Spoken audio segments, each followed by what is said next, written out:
So we didn't get a whole lot of footage of kind of us talking about the DC estuary. So I figured maybe we could just reflect a bit and think about what happened. And yeah, we're here with you, wonderful Joy. And yeah, any kind of initial reflections? I thought it was really cool how we were able to get some people that hadn't seen each other in a long time back together and stuff. Yeah. Yeah, I think there's so much always under the surface with, especially in this area that we're in. There's sort of multiple different states converging, different ideas, and I think it was about time that we all reconnected finally, or connected. I haven't seen many of these people in person, but I've communicated with them. David made this excellent, gave us this illustration of the dimensions or resolutions of conversation.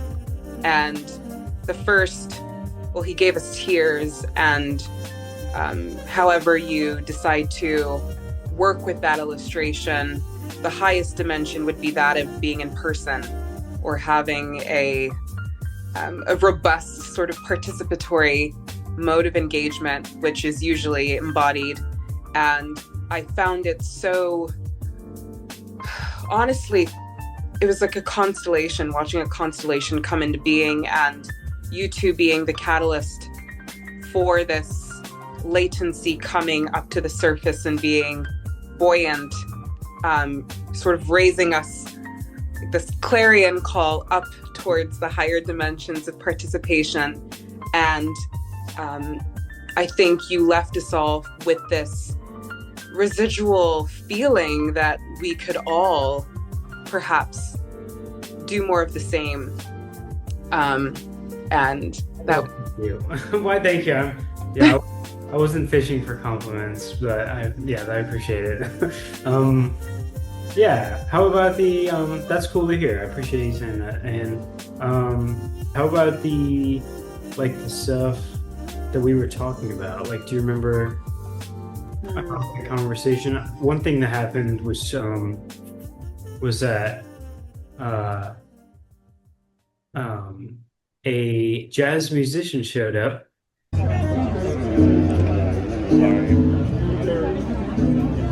Yeah, so we were at a sports bar type of place, and it was actually a nice bar. It was a nice bar, and jazz musicians showed up, and so we ended up having to split the table into two. Also, maybe just because we had enough people to do so. It was mostly the jazz music, though. Yeah, it's true. It was still kind of distracting, but it was also made it interesting. Yeah, and it also wasn't bad. It's like, of all the music that could be, it could have been much worse. It could have been a lot worse, yeah. So that was one aspect.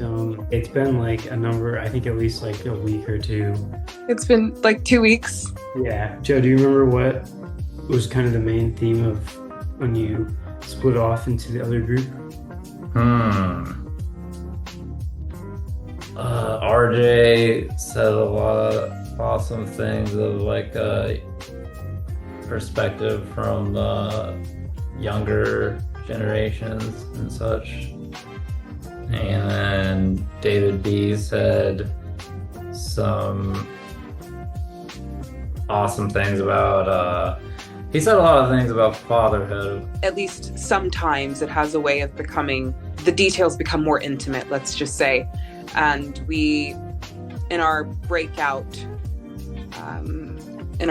the half of the group that broke off, that was me, Jason, Suzanne, Terry, Jonathan, and another wonderful lady that was a part of the group. I believe we were all sort of trying to put things on the table, remedies on the table, ways to undergo or go through adversity. I think that was the main topic for me, what really stood out. And what healing would look like. I think I spoke on that some, but the details I don't quite remember.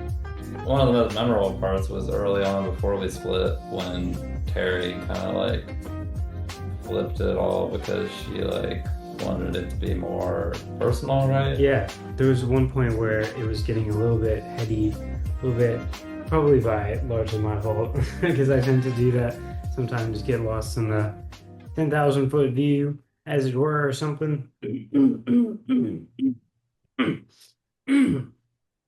Okay, but, and she went, we have to bring it back down to the personal, a personal story. And I thought that was good. What else? We wanted to compliment your cooking again.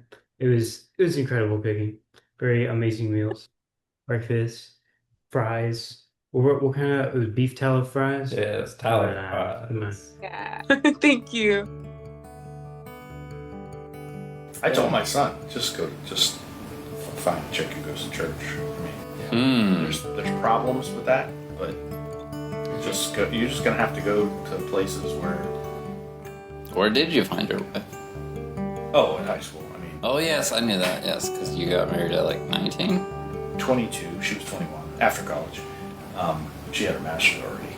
Wow. She's really smart. Oh, shit. So she did piano and voice in college, but her major was social work. She has a bachelor's in social work and a master's in social work. Wow.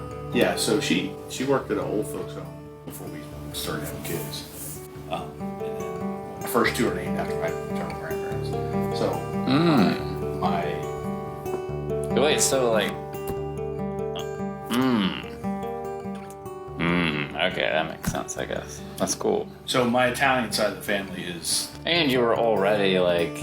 At that age, you were already focused on family to the point where you wanted to name your kids after your grandparents that were so awesome. yeah, I know I'm blessed because my grandparents were awesome, my parents were awesome, and that very few people can say that.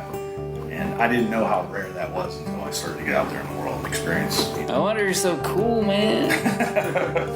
This is all because of the hippie Christian stuff. It was all because my dad became a Christian. He had a dramatic change in his life. Like in the Bible, when Paul is having his situation where he gets, basically blasted by Jesus. My dad had that situation when he was 16 or 17 on a road, just like. I said that in the future, many people will experience the Christ and analogous of Paul and the roses and that would be, people would not have to debate whether or not, historically it's up people because people would have that for the struggles. That's what my dad had. And so that. Holy shit. Yeah. And so my dad, even though he had reason to resent and hold things against his family, he was kind to them. He loved them with Christ's love because they weren't lovable in any other way. So it was like, these are those people, these are these people. Which way do you want to laugh? That's sort of the situation. It's like we gravitated towards the loving people, So, but my parents were thick as thieves. I mean, there was no air between them. Just like my wife and I, it's like they were on the same page. This all stemmed from us being, taken aback, but it's nice to see the good vibes with you and your wife. It's Yeah. inspiring.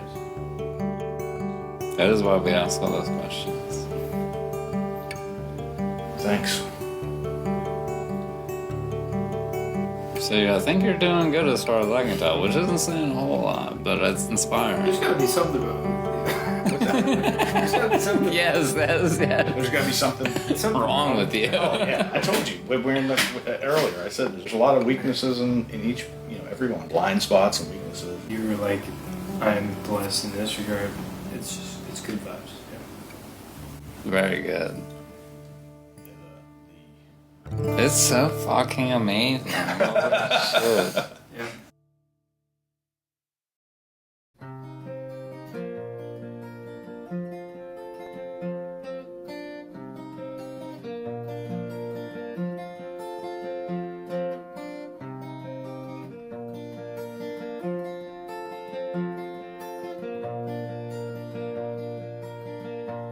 We're all trapped in our bubbles.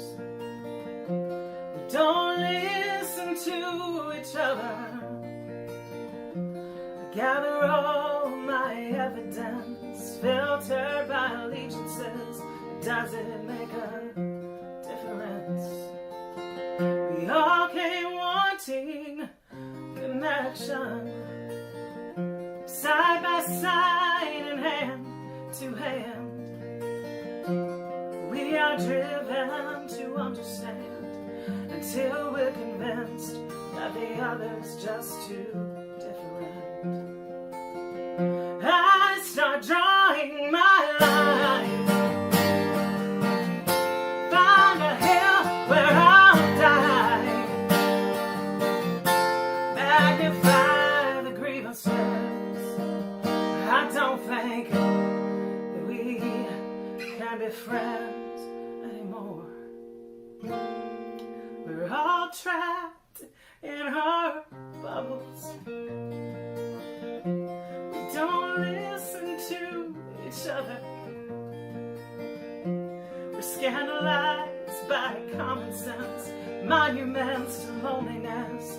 We sacrifice till there's nothing left. We all came wanting connection, needing smiles and human touch. And now we choose the anonymous, qualify for judgment, and make enemies of all of us. I can't take anymore. I never wanted a war. I miss happiness when I used to believe that people tried